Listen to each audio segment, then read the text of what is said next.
Hey guys, what's going on? Myles here with an all-new photography video. In today's video, I am going to be sharing with you my thoughts on the EOS R 1 year later and the ups and downs I've had with this camera. Now before we dive into this video, if you have not done so already, smash that subscribe button down below. Again, I appreciate all the support, and let's dive in and check out the EOS R 1 year later.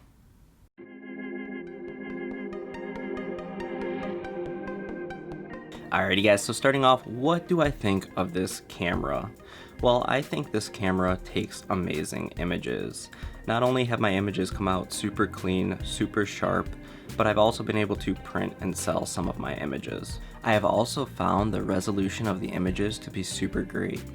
Not only have I been able to zoom into my images, but I've also been able to crop out a few objects and not lose any quality. In addition, I found that Canon's colors have been spot on and that this camera performs extremely well in low lit situations. Now this camera has become my main daily shooter. I use it both for my landscape and street photography, and I've pretty much switched away from all of my DSLR cameras. Now moving on to some new features, I find the touch bar in the back of the EOS R to be a complete pain in the ass to use.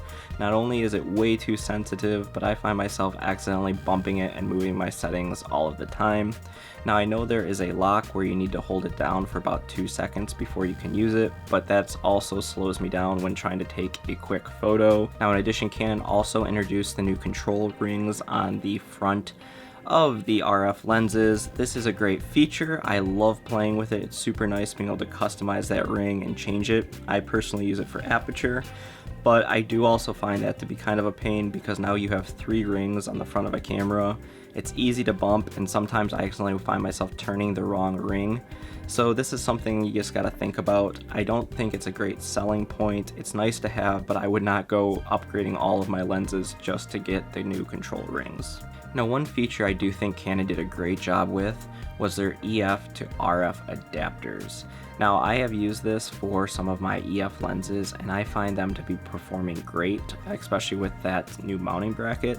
I was a little concerned thinking that my focusing would be slower and that my images might not come out as sharp, but I have not noticed any issues with my images. I find this adapter to be super easy to use. And like I said, it's just perfect. It saved me a boatload of money, especially because RF lenses are extremely expensive at this point. And to be honest, I really don't need to upgrade all of my lenses just for a control ring. Now some other features they released were silent shooting and facial recognition. Both these are great. I use them occasionally. However, I'm not a big portrait photographer and silent shooting just really doesn't matter to me. So they're nice to have. I have used them. They worked great when I did, but it's not something I use on a daily basis. Now moving on to some of the negative features I've had with the EOS R. Unfortunately, I did have a motherboard go out on my EOS R about 9 months into using it. That was super disappointing. Not only was I on vacation and that was my only camera at that moment, so I did lose out on some images, but also I had to send it into Canon for repair, and that repair took roughly a month.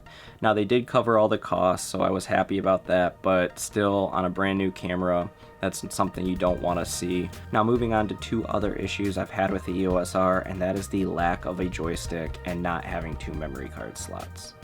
While I've been able to get over the joystick issue by using my back LCD screen as a joystick, it does make focusing kind of hard, especially when you're trying to get the focusing point directly on somebody's face.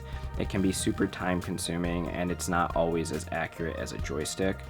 Also, there is no solution for not having another memory card slot, so if you are going to use this as your main camera, be aware that you could lose photos as you're taking them if the memory card becomes corrupt or if something happens when you're trying to export the photos off the memory card. So what's the verdict? Well, personally, I love the EOS R. Yes, I've had a few drawbacks. Yes, there are some features missing, but personally, I think the image quality, the colors that are coming out of this camera, the sharpness, everything that this camera is about, I've found great. At this point, I have pretty much switched away from DSLR cameras and have only been using this mirrorless camera. I think going forward, I will become only a mirrorless shooter as I kind of like the new RF lenses and I'm leaning more towards them. So for me, I think I will be sticking with the EOS R from here on out. Alrighty guys, so there you have it. There is my quick little 1-year review of the EOS R.